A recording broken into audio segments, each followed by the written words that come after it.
Bueno, ahora vamos a ver triángulos oblicuángulos. Bueno, el triángulo es oblicuángulo cuando ninguno de sus ángulos es 90 grados, o sea, no tiene ningún ángulo recto. Vamos a considerar este triángulo. Esta es la clásica gráfica de un triángulo oblicuángulo.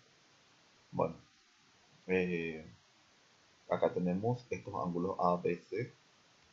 Son, no son ningunos rectángulos. Y vamos a nombrar así para todas las fórmulas. Ángulo A, ángulo B, ángulo C y sus respectivos opuestos. B, lado A y lado C. Bueno, cuando el triángulo es oblicuángulo, para resolverlo podemos utilizar primeramente el que se repite con triángulo rectángulo es que la suma de los ángulos internos de un triángulo suman 180. O sea, eso se repite. Este en cualquier tipo de triángulo. Siempre sus ángulos internos van a medir 180. Bueno, obviamente el teorema de Pitágoras no vamos a utilizar acá. Y las funciones trigonométricas se aplican solamente en triángulos rectángulos. Pero en triángulos oblicuángulos lo que se hace deducciones. Se dividen los triángulos oblicuángulos con trazos auxiliares, se dividen en dos o más triángulos rectángulos y se hacen las relaciones entre ellos. Y ahí entran las funciones trigonométricas. Entonces, una de las deducciones nos lleva al teorema del seno. Y la deducción que sale es que en todo triángulo los lados son proporcionales a los senos de sus ángulos opuestos. Y esta sería la fórmula. El lado A es proporcional al seno de su ángulo opuesto, que es el ángulo A. B sobre seno de B y C sobre seno del ángulo C. Ahora, acá hay una triple, o sea, una doble igualdad, pero hay tres relaciones que puedo hacer. Por ejemplo, este con este, acá podemos hacer, estos dos serían una relación. También puedo relacionar, este sería el primero con el segundo. También puedo relacionar el segundo con el tercero, estos dos. Después puedo relacionar el primero con el último. Entonces una doble igualdad nos lleva a descomponer en tres igualdades diferentes. Bueno, después también aparece lo que es el teorema del coseno, que dice que en todo triángulo el cuadrado de uno de los lados es igual a la suma de los cuadrados de los otros dos lados menos el doble producto de los mismos por el coseno del ángulo que forma. Y esto sería la fórmula. O sea, sería el lado de un cuadrado, a cuadrado, es igual a b cuadrado más c cuadrado menos 2bc por coseno de. Ahora, ¿cómo se entiende esta fórmula? El cuadrado de uno de los lados es igual a la suma de los cuadrados de los otros dos, menos el doble producto de estos por el coseno del ángulo que forman. Cuando dice ángulo que forman se refieren a estos dos lados. Y tenemos acá, vieron que decía a cuadrado es igual a la suma de los cuadrados de los otros dos, b cuadrado más c cuadrado, menos el doble producto de b por c por el ángulo que forman. ¿Y cuál es el ángulo que forman B y C? B y C forman el ángulo A, por eso. Ahora, la segunda fórmula es b cuadrado es igual a cuadrado más c cuadrado menos 2ac por el coseno del ángulo que forman, que sería b.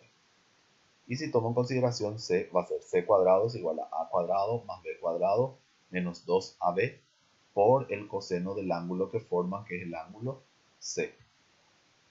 Y ahí están las fórmulas. O sea, con estos tres yo puedo resolver cualquier triángulo oblicuángulo.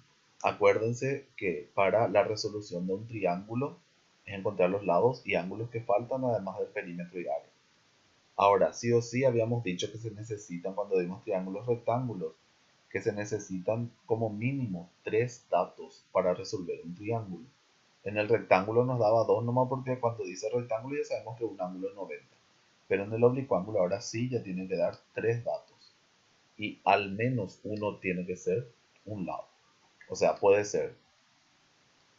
Los tres ángulos no se puede, porque hay infinitos, por ejemplo, 60, 50, 70, que midan los ángulos internos. Pero hay infinitos triángulos con distintas medidas que van a ser semejantes y van a tener diferentes medidas.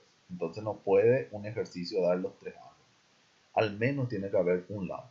Entonces, los posibles casos son que nos den dos lados y un ángulo, un lado y dos ángulos, o directamente los tres lados. O sea, esos serían los tres casos en que nos pueden dar los problemas. Bueno, y vamos a ver en qué caso se usa suma de ángulos internos, en qué caso se usa teorema del seno y en qué caso se usa teorema del coseno. Lo que hay que tener en cuenta es lo siguiente. Para hallar vieron que les va a dar tres datos. Para hallar el cuarto dato, nomás lo que tenemos que saber cuál de estas fórmulas vamos a usar. Una vez que encontramos el cuarto dato, cualquiera de ellos ya puede usar. La cuestión es que, según los datos que nos dan, el cuarto dato se halla o por suma de ángulos internos, o por teorema del coseno, o por teorema teorema del seno, o por teorema del coseno. Y vamos a hacer, les hice este resumen para que vean en qué caso se usa cada uno. Bueno, ¿en qué caso se utilizan? Y acá tengo para guiarnos el triángulo.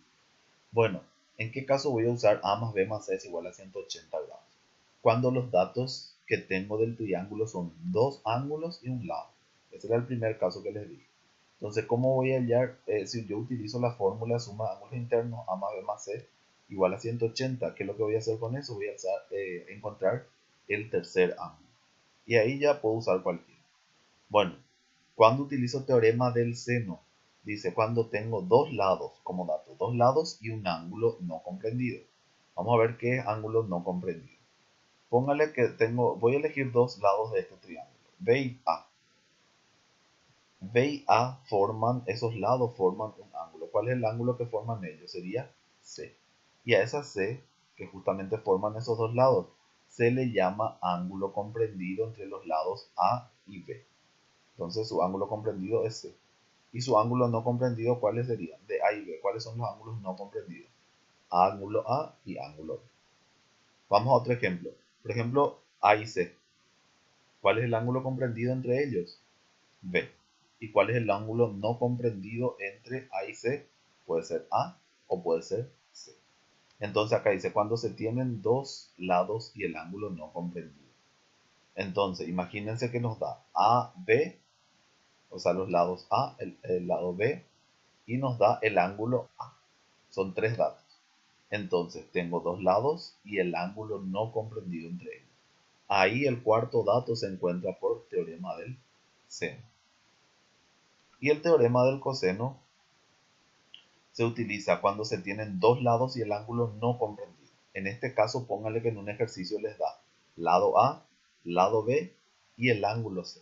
Entonces me está dando dos lados y el ángulo comprendido entre ellos.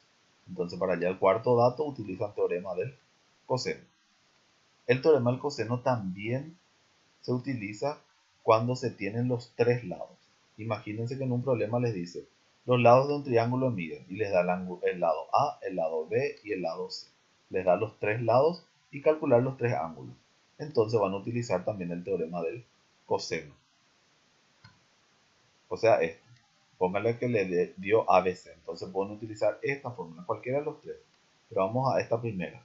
Entonces A voy a tener, B voy a tener, C voy a tener, acá B voy a tener, C voy a tener, y coseno de A. El ángulo A voy a hallar acá. Entonces por despeje nomás hago y ya saben, es como una ecuación trigonométrica. Entonces así van a hallar el tercer dato que va a ser el cuarto dato que va a ser el ángulo A.